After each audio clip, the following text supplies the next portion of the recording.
Welcome, and thank you for being part of our 51st annual COPE celebration.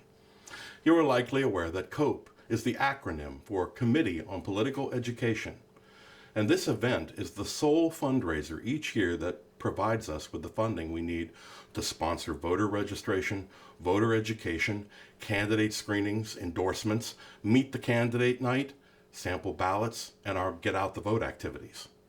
The money we raise with this, our annual COPE celebration, is how we are able to amp up the volume and give a full-throated voice to working people and the candidates and issues that serve the interests of working people and their families. None of that would be possible without this event and your support. For that, I am truly grateful. Thank you. Where we go from here, that is the question that we ask and answer here this evening as we explore the profound opportunity we have right now. That is our theme for an evening where we celebrate 51 years of giving voice to the too often voiceless, to working people. 51 years. That's a lot of years. And we've seen a lot of change in those years. Just think, when we sat for our first such celebration, Richard Nixon was in the White House.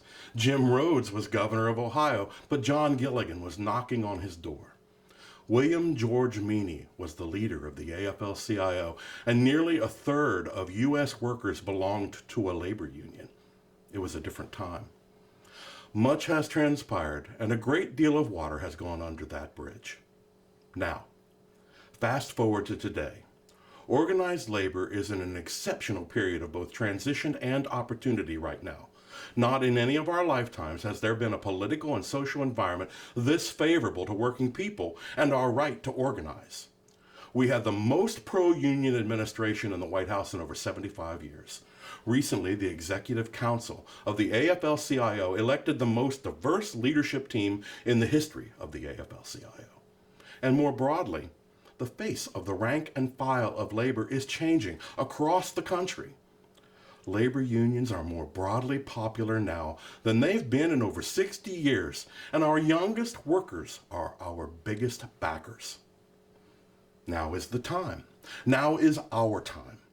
It is time to embrace the pace and the changing nature of the workplace, workers' rights, and to fight for what is rightfully ours.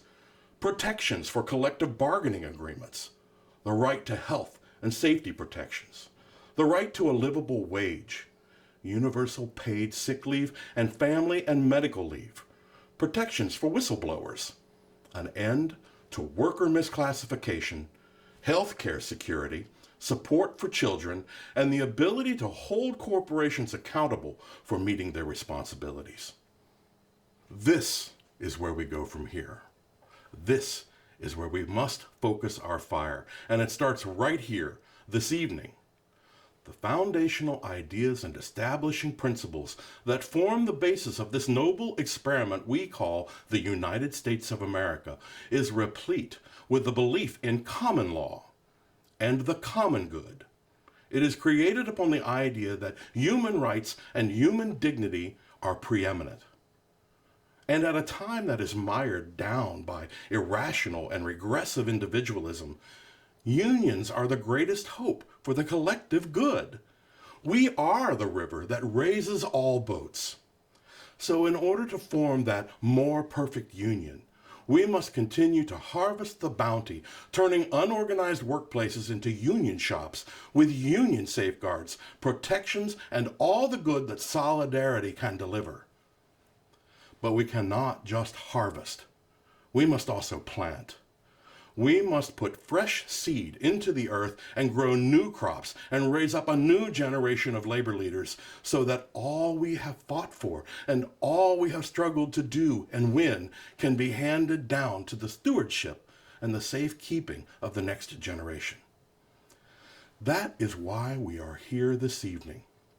That is where we go from here.